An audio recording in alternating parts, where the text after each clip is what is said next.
Hey guys, alright, it's Brett from Iron Body Martial Arts here. I run a channel on YouTube that focuses mainly on old style traditional martial arts and conditioning training, Japanese style, Chinese styles, Budo or fighting martial arts, and also some strength, endurance and toughness training, some old Kung Fu stuff as well. Been here on YouTube for about 9 years.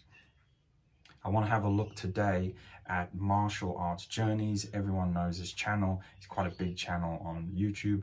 I want to have a look at martial arts journeys video, fake ninjas exposed. Is the Bujinkan effective?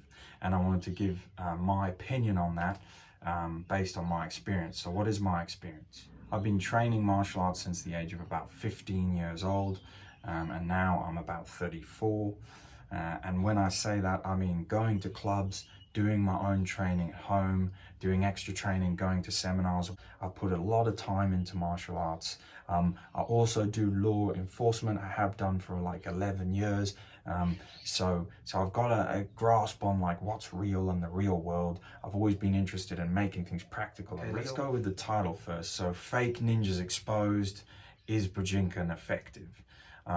So yeah, clickbait titles always disappoint me, but they're kind of like a bit of a thing in YouTube these days, you know, like clickbait, you know, maybe my video will even have a clickbait title. I don't know, but I don't usually bother doing that. So that kind of already, you know, it's good. It kind of gets people's emotive opinions, gets them in there. So yeah, you know, the classic clickbait title. Now, Martial Arts Journey comes on the video and he introduces it as going to be like a critical look at Bujinkan.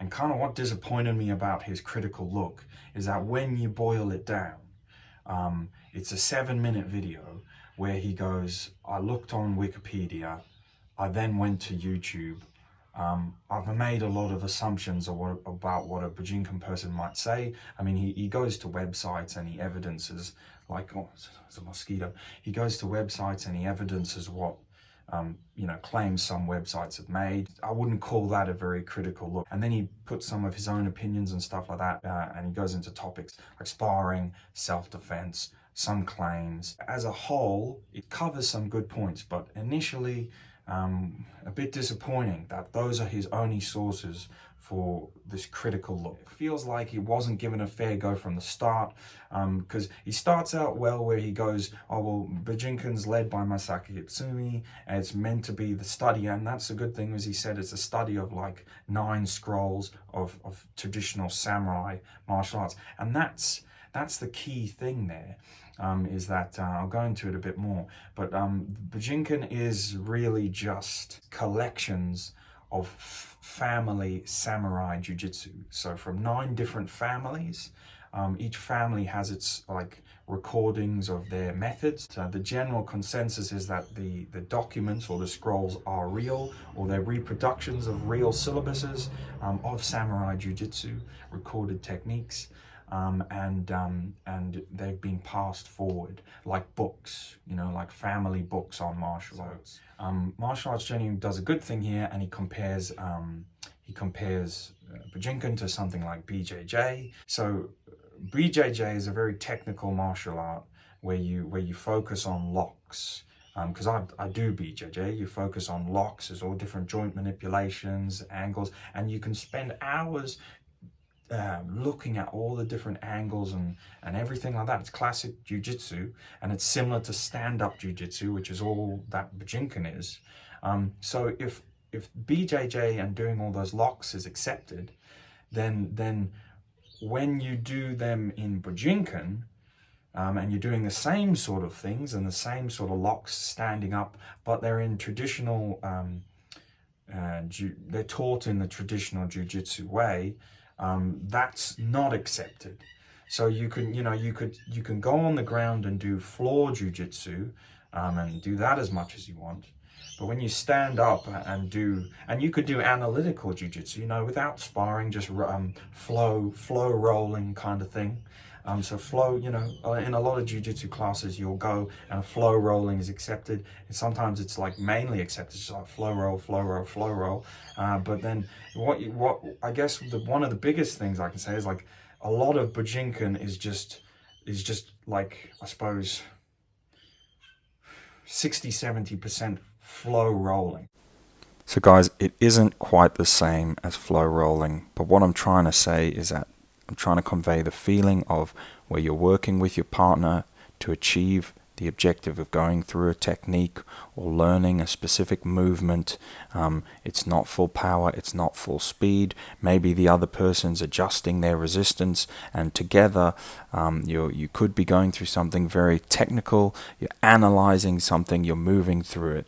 And of course, from an outsider looking in, they'd be looking at it and going like, what are these two guys doing? They're just kind of rolling around. But actually, it can end up being something very effective when applied in full power, full speed, full intention.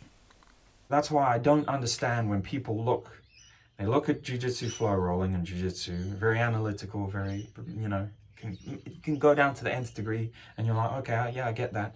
You see sparring, stand-up sparring, and flow drills and stuff like that, and you're like, oh, okay, I get that. And then you see stand-up Bujinkan, which the only thing they don't understand is the way that people are moving, because it's an old samurai way of moving. It also...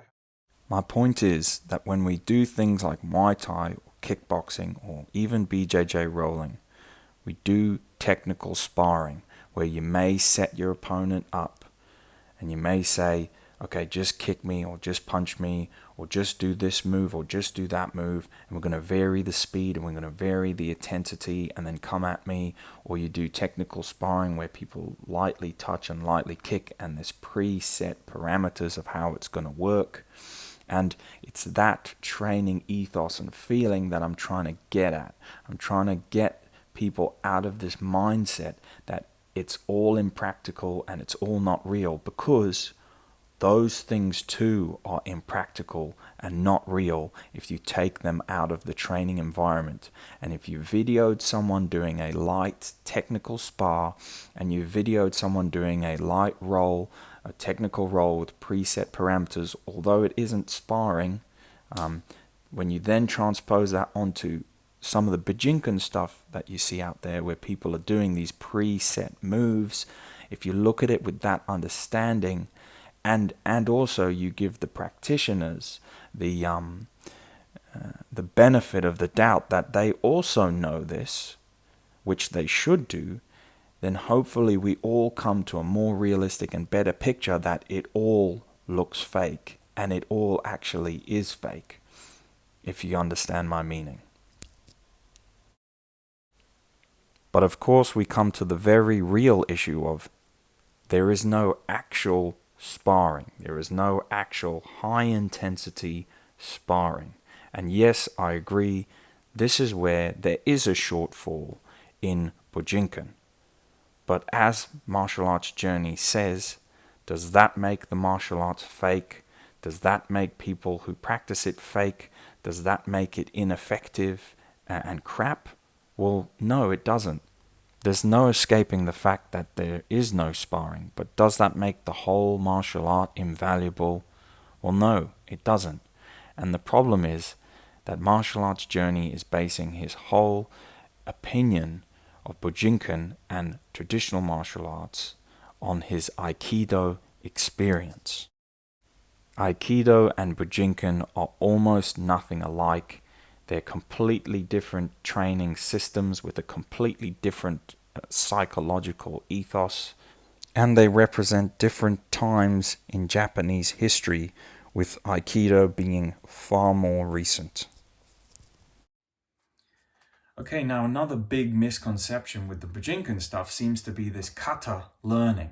Okay, so a lot of what the moves that you see online demonstrated as Bujinkan, people watch them and they're a bit strange. They're doing weird things, and people are like, "Oh, that's stupid. That would never work. That would never work." And it's instructors going through these sets of moves. And I guess because people are used to seeing karate katas where one person does their kata, their set of movements, people think that when two people are doing it, it's two people trying to do some real battle, some real fighting technique. And that's where a lot of misconception happens, because the majority of the katas in Bujinkan are two-person katas. All the scrolls, all the techniques are little mini katas where you stand there and it says your attacker hits for you in this way and this way, and you block like this and you strike like this. So in fact, it isn't the people doing crappy martial arts or making up stuff. Okay, everyone who does it performs it to their own ability. It's actually the guys, usually, if it's at least good, it's the guys who are trying to be good. It's the guys trying to copy their learning material. And that is a very traditional Japanese way of training. It's a very traditional martial arts way of training. They're using the syllabus, they're using the old techniques, and they're going through the kata. They're going through the kata. Now we have to make a clear distinction between the kata and bunkai. Bunkai is a term that's not really ever used in the Bujinkan, but bunkai, if you do karate, is then the practical application of the kata. So people see a lot of Bujinkan kata, two-person forms, and they don't realize it's two-person traditional forms kata. And of course, it's not like what you would see in real life. And you're like, oh, no one would hit like that, because it's just the two-person kata. You've then got to make a distinction between the bunkai, which is then taking the principles from those forms and acting them out. For instance, one of the kata forms, you do something and the form is literally just about moving and going for someone's eyes, and that's literally one of the principles inside the form. So the kata itself is this complicated movement, and you're like, okay, that would never work in real life and no one would move that way. And then the principle of the kata, or the bunkai, is that you evade an attack and you go for someone's eyes. Yeah, that's a really boiled down example, but that's what I'm trying to convey in the training. Yeah, and that's it. So then, of course, you've got to get to the case of there's loads of stuff that you see as well, and probably loads of classes that you guys have gone to that is just crap. And it's bad, and it's a bad representation of the art. And that's where people's own opinions and own imaginations get caught. The people who want to see bad will see bad. The people who want to see good will see good. But something that surprises me is that we're all martial artists, and we can all see what's crap martial artists, what's crap martial arts. Yeah. So I tend to judge a martial art on the good practitioners rather than the crappy ones. Yeah, so I'll watch it and I go, oh yeah, okay. I can see those guys are good martial artists, so I'm going to judge the martial arts on that. Of course, if I see the crap ones, I just go, oh, well, those guys aren't very good martial artists per se. So in other words, I'd say to you guys, have a bit of more of an open mind and judge the martial art on the movements of people who you actually think look a bit good. Don't just fall into the online trap, the internet troll trap of looking at the video that they provide you, listening to what they say to you, a little example, a few moves, and then you're like, oh, it's really crap and it's really stupid. Because you're falling into the trap of someone making their decision for you, and you might miss out on something valuable. So let's go on to my experience of the Bujinkan, what I learned.